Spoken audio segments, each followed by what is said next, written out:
What did Lee Harvey Oswald do after he fired the 3 shots? Well, at 12:31 p.m., just a minute after the assassination, Dallas police officer Marion Baker ran into the Texas School Book Depository with his pistol drawn. He was a motorcycle patrolman in the motorcade. He was assigned to flank the rear of the president's limousine. He was one of those officers, along with memory Bobby Hargis and James Chaney. There were actually 4 of them. He was one of those behind the limousine. He pulled his motorcycle over immediately when the shots were fired and headed into the Texas School Book Depository. Once he got in the depository, he immediately encountered the building superintendent, a guy by the name of Roy Truly. Truly led Baker to the back stairwell where the elevators were, and Baker didn't want to wait for an elevator, so he simply ran up the stairs and Truly followed him.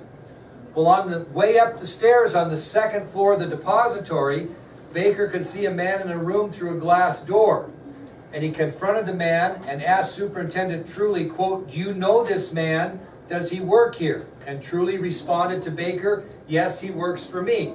So they simply left the guy there, but unfortunately he would be later identified as Lee Harvey Oswald. So they actually encountered Oswald, the assassin, on the 2nd floor, but didn't think anything of it at the time. Remember, this is before this all points bulletin, everything went out, because it's like 12:31. Well, at 12:35 p.m., the Dallas Police Department then made the decision to lock down the Texas School Book Depository, and unfortunately it was too late because Oswald had already left the building about 3 minutes after the assassination. Then we started talking about his route, and we said he exited out the front door of the depository heading east. He covered 7 blocks to the corner of Elm and Murphy Street. From there, he boarded a city bus at 12:40 p.m., and we know that because that was according to bus driver Cecil McWaters. Now, McWaters later stated that Oswald did not get on the bus at a regular stop. Rather, he knocked on the door, entered the bus, paid his exact fare, and sat down.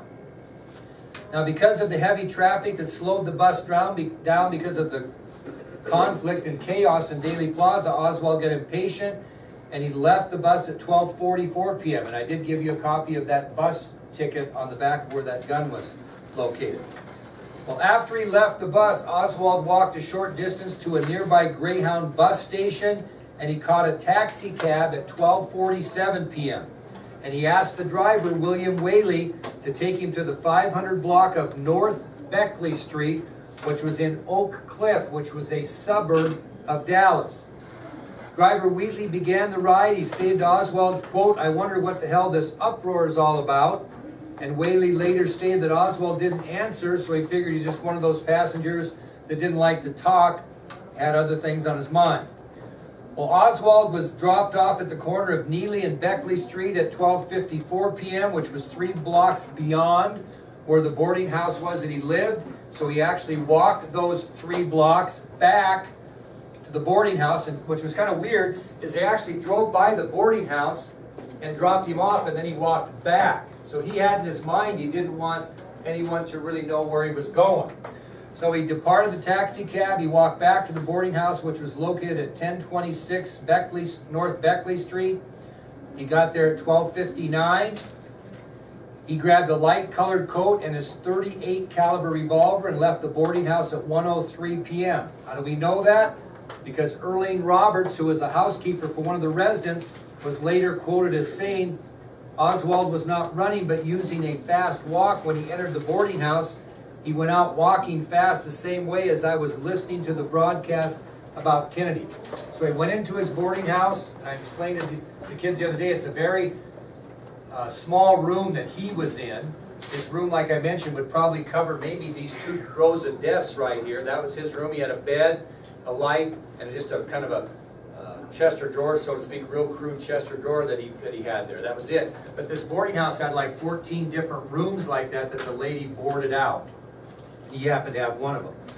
Well, this is kind of where we left off the lecture, so we'll continue going. I mentioned that there were no witnesses to the exact route that Oswald took from his boarding house until he reached the intersection of 10th Street and Patton Avenue in Oak Cliff. And we know he reached there, and that's the story I'm going to tell you. Now, when he was at 10th and Patton Avenue in Oak Cliff, he was less than 1 mile from his boarding house and approximately 2 miles from the assassination scene. And I mentioned to the kids the other day that Oswald didn't drive, so he walked back and forth to work every day. Why didn't he drive? He didn't have a license. Okay, and there's a whole story behind that, but good question. Now, at 1:11 p.m., Oswald was confronted by Dallas police officer J.D. Tippit. 1:11 p.m. Now again, I'm going to draw this. It's kind of a crude drawing, but here's the street. Oswald is walking this way. Okay? Now, Officer Tippit had heard about the president shooting while he was cruising on his patrol car just minutes before he confronted Oswald. In other words, he got the description, the All Points Bulletin, to be on the lookout for a white male, approximately 30 years old, dressed in this, blah, blah, blah. Well, after he heard that report, this is kind of an interesting story, Tippit stopped and he parked his car in front of what was called the Top 10 Record Store. Top 10 Record Store. So after hearing the report about this suspect in the shooting of President Kennedy, he stopped, pulled in, parked his patrol car right in front of the Top 10 Record Store. And according to witnesses, he entered the store, he asked customers to get out of his way, and he used the telephone to make a call. So this is before he confronted Oswald. Okay? When he heard about the description, he pulled over right in front of the Top 10 Record Store in Oak Cliff, went in, told customers to get out of the way, and used the telephone to make a call. To this day, no one knows who he called. To this day. No one knows who he called. So he stops in front of the Top 10's Record Store, and according to witnesses, he entered the store, he asked customers to get out of his way and used the telephone to make a call, and to this day no one knows who he called or why. Well, he gets in his car and he begins to patrol the area, and at 10th and Patton, he stops Oswald because he believes that he fits the description that he had gotten over the radio of the missing employee from the school book depository. So he's driving around just like he normally would, and he sees this guy walking down the street, and he decides to stop him because he thinks he fits that description. Well, picture this in your mind and write down it as you wish. Tippit stops his car and he beckons Oswald to come to his car. He doesn't really get out yet, he just beckons him to come over. Well, Oswald doesn't run, he doesn't do anything. He complies with the officer's request, and he actually comes over and he leans on the passenger window as Tippit is sitting behind the wheel. He just kind of leans in like this and looks at him. Well, when Oswald leaned in like that and looked through his window, Tippit got out of his car, which was parked in this, like, for example, here. Oswald's got himself by the window. Tippit gets out of his car and starts around the front of his car to confront Oswald and ask him a question or two. Okay? So Tippit's out of his car walking this way. Oswald's walking this way towards the officer. And all of a sudden, Oswald takes out that pistol and he shoots Tippit 3 times right across the hood of the car. Shoots him 3 times, hits him 3 times. Bang, bang, bang. And obviously goes down to the pavement. So Oswald pulls out that .38 caliber revolver that he gets at the boarding house, and he fires 3 shots over the hood of the car, one hitting Tippit in the chest, the other 2 in his stomach. Okay, so he just, boom.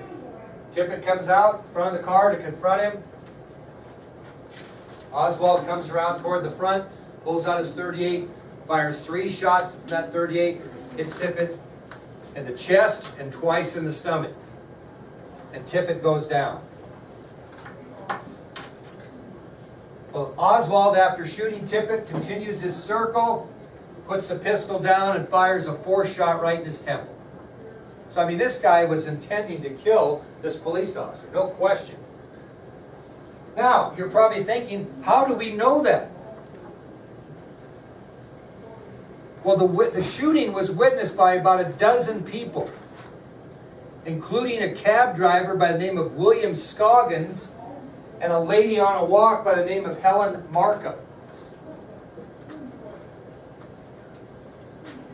Okay?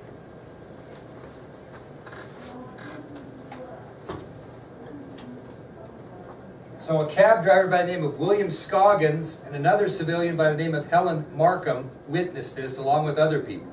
This is in the middle of broad daylight at 1:11 to 1:15 in the afternoon. Now this was kind of an interesting story here. Because once he shoots Tippit, Oswald turns around and starts walking the other way. And Helen Markham is standing right there on the corner of 10th and Patton watching this whole thing. And all of a sudden, here's Oswald. She watches him do the shooting, and he turns around and he's walking straight at her.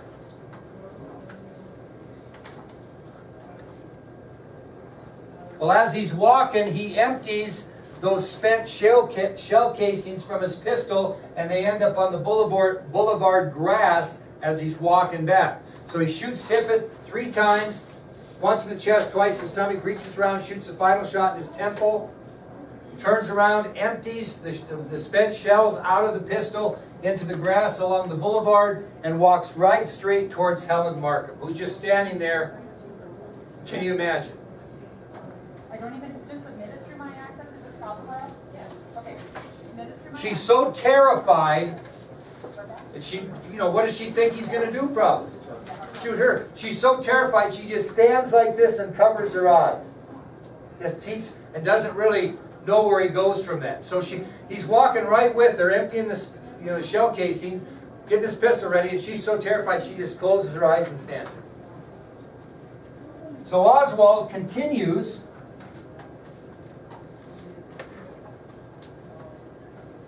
And he walks down 10th Street. And on the corner of 10th and Jefferson, this is Jefferson here, is a used car lot. And the next guy to see Oswald is a guy by the name of Ted Calloway. He was the owner of that used car lot. Is it Patton and Jefferson or What's that? Well, the car lot was on Patton and Jefferson, which is the street over here, whatever.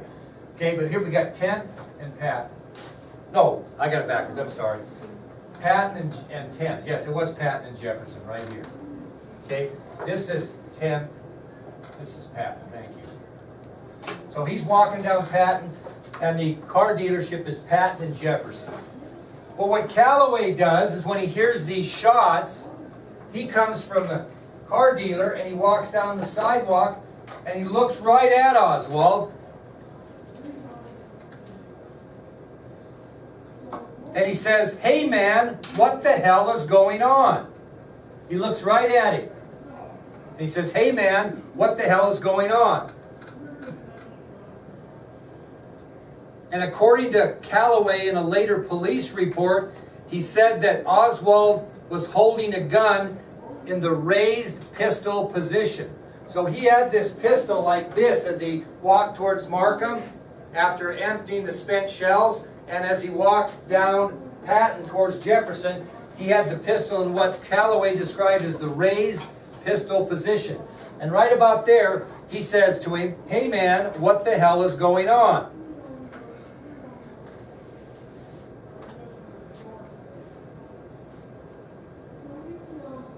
Well, the next thing Oswald does is he mutters something back to Calloway, not paying him much attention, and decides to take this alley way.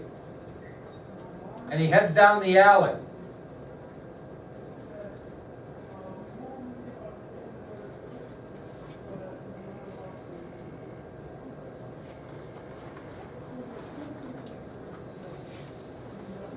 On the corner down here is a gas station.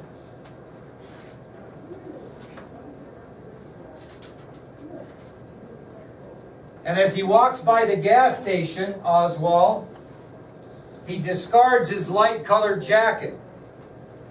Throws it off in the back of the gas station, just gets rid of it.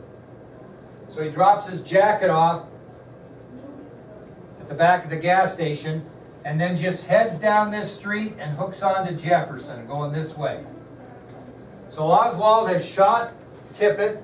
He's turned and went the opposite direction that he was going, dropped the 4 spent shell casings on the grass boulevard, confronted Helen Markham. She was so scared she just covered up her eyes, hoping she didn't get killed. Walks around the corner down Patton and runs into Ted Calloway, who came up from his car dealership. And he said to him, what, because he's reacting to the sound of the firing, and he said, hey man, what the hell's going on? Oswald mutters something he didn't really hear and heads down the alley towards a Texaco gas station. He discards his light-covered jacket, walks down the street, and now he's walking down Jefferson. What do you think Calloway did? What? Not yet, no. No cell phones. He went where? He went to the scene of the shooting, and he arrived at the scene of the shooting. Well, but prior to that, at approximately 1:17 p.m., a fellow by the name of Temple Bowley and his 12-year-old daughter drive by, and they see Tippit lying next to the police car with blood around him. That was 1:17. So at 1:17 p.m., back at the scene of the shooting, a fellow by the name of Temple Bowley and his 12-year-old daughter discovered Tippit lying in the street, obviously shot and bleeding.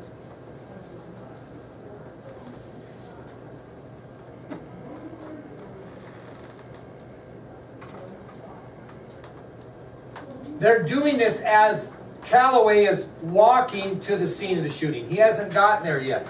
Well, Bowley leaves his daughter in the car. He doesn't want her to see this grotesque mess. And he confronts a man at the police car who's trying to use the police radio. So another guy witnessed this and was trying to get on the police radio in that car and call for help, but he didn't know how to use it. So since Bowley was an experienced CB radio user, which were a big deal in those days in the 70s, it was Bowley who actually got on the police radio and called in the location of the fallen officer. So this Temple Bowley's driving by with his 12-year-old daughter. He sees this officer lying on the ground. He stops, makes his daughter stay in the car. He goes to the car. There's already a guy there trying to use the police radio to call the police and tell them about this officer down. He can't figure out how to use the radio, so Bowley takes over because he's an experienced CB radio operator, and he makes the call in and tells them the location of the fallen officer. And they leave the scene, which is kind of weird, but they did. They just left the scene. He got back in his car with his daughter and left. Well, after he left, just shortly after Bowley left, Calloway arrives at Tippit's car, and he sees the officer dead. Okay? So what does he do you think? Because really nobody's there now. He tries to get on the radio too, and he gets on the radio and he calls for help, and he's told what? Go ahead. Yes, somebody already is coming because somebody else called it in. So he gets on the radio and makes the same call as Bowley did, because he didn't know that anyone had called the police because nobody was there, and he used the patrol car's radio to call for help and was told somebody had already called in the shooting, and to stay off the radio, the police were on their way. Now, I'm not making this up. So you know what Calloway, this is 1963, you know what Calloway does then? He picks up Tippit's gun, okay? Hails down that William Scoggins, the taxi driver that witnessed this, and they decide that they're going to go around and try to find the guy that shot the police officer. They have no idea that this is the same guy that shot the president. No idea. As far as they're concerned in Oak Cliff, somebody shot a police officer. So I'm not kidding you. Calloway takes Tippit's gun, hails down William Scoggins, the taxi driver, and they drive around the neighborhood looking for this guy that shot the police officer.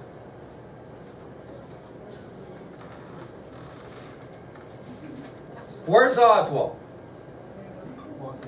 Walking right here down Jefferson. Well, as he's walking down Jefferson Boulevard, he's hearing police sirens because a police officer has obviously been shot. We told you that he discarded his light-colored coat at the Texaco station, and he heads downtown to what would be considered the business section, like walking downtown Worland where all these businesses are. And the next person to see Oswald is Johnny Brewer, and he's the manager of Hardy's Shoe Store at 213 Jefferson Boulevard. So the next person to see Oswald is Johnny Brewer, and he's the manager of Hardy's Shoe Store located at 213 Jefferson Boulevard. Now, picture this. So Brewer, what's he doing? He's hearing the sirens. He doesn't know anything, what's going on. And so what he does is he hears these police sirens outside the store, so he looks out the front window of the store to see what's going on. Well, this store was recessed. In other words, the door, here's the store, so to speak, and the door's right here, but they've got a recessed area where people could come in and get out of the rain. It was, you walk in and it's covered. And as he's looking out the front window and front door to see what's going on, he sees this guy kind of hidden over in the corner here in the recessed area, kind of looking harried and like he's out of breath. And he kind of looks at him and he can't figure out what's going on.